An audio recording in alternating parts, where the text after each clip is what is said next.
Hey there, Alex Kidman with a bit of what is actually retro tech. Because what you're looking at here is an original model iPad. In fact, it's my own personal original model iPad.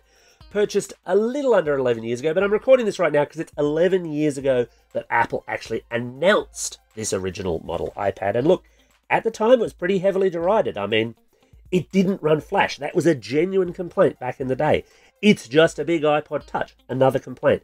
But this little device here, or in fact not so little because it's a thick, chunky little bugger, really did change what tablets were. Apple did not invent tablets, but I think if you were going to try and argue that tablets were not significantly influenced by this particular device, then, well, I think you're mad, basically.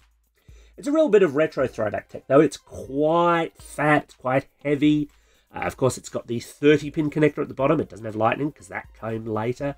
And it's got this huge, huge bezel. I mean, it does look, I'll be fair, for those who were being critical at the time, it does look like a big iPod Touch.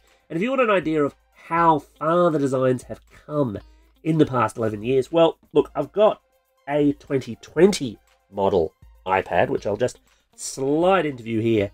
And gee, yeah, the difference is, it's pretty remarkable, actually. You've still got bezels, it's true. And look, this is still a really, really good, really capable device. It's my general go-to recommendation for anyone who wants a tablet, by the way. The pros and the airs are nice, but most people do not need them. This will do just what you need. And it's actually even cheaper than this was back when I bought it.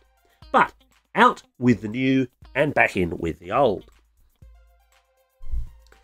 Because the reality here is, look, I know I'm lucky. This thing still runs. And I've certainly heard from a few people who said, yeah, look, my original iPad, it died years ago. The screen cracked. The battery stopped taking a charge. This thing takes a charge. I'm not going to say how long this charge is going to last for, but that's more because, frankly, I don't use it that much anymore.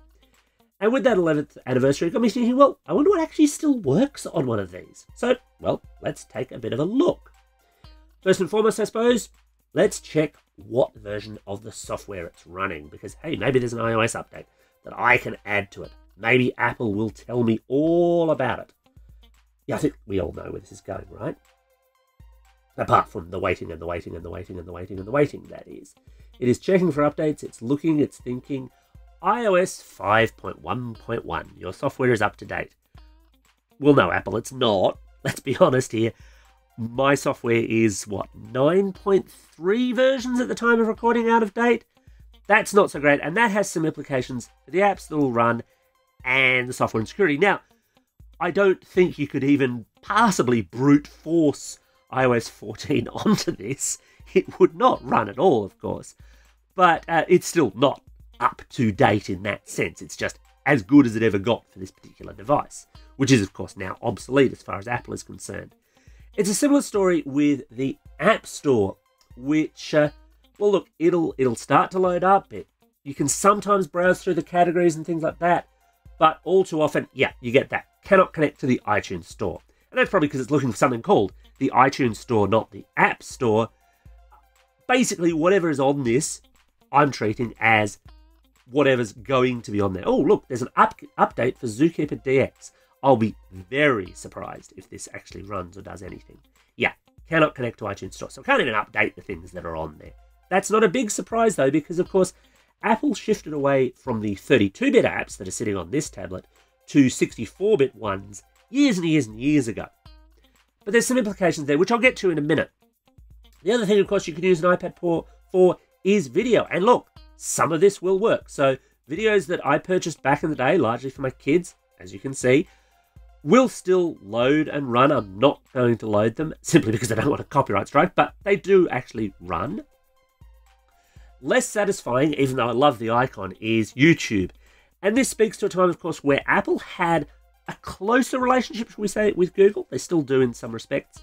When it came to how it did this kind of stuff, I love that icon. It's just, there's something charming and retro about it. And it was charming and retro when this iPad was new.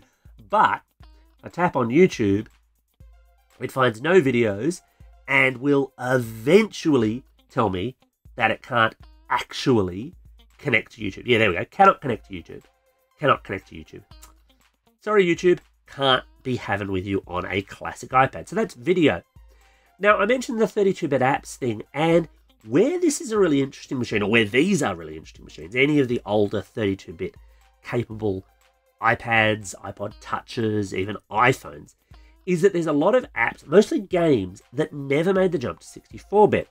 When that happened, of course, they just died. They stayed on the App Store for a little while. There was a transition period where Apple would let you download them. You can't anymore, and that means there are some quite big names, some things that were very significant in the day that simply don't exist anymore. So, for example, Tony Hawk Pro Skater 2, classic PlayStation game, and, as it turns out, an iOS game. Not an iPad game, specifically speaking, so I can bounce it in and out in size terms, but you can't download this anymore. It doesn't exist as an iOS game anymore, but hey, it exists on my iPad, and I'm fairly confident that once I get through a few loading screens, that this will actually run. Now, I'm probably going to be rubbish at this because I'm trying to film and hold and commentate at the same time, but look, it runs. It's, an okay version, I suppose, of this game. Obviously, with the HD remaster, you could be playing it a lot nicer. But this is just kind of one indication of many. Now, let's see if I can get out of here. I should note the home button on my iPad has seen better days. Come on, home button, you can do it. Yes, I want to stop looking at Tony anytime now. There we go.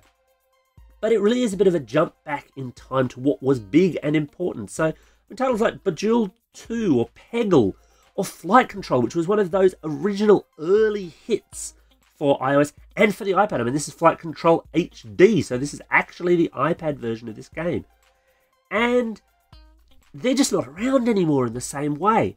They will actually run, albeit slowly, but they will run. I'm rubbish at Flight Control, it always was. But, and neither of those patterns are going to work, as I'm sure you can see.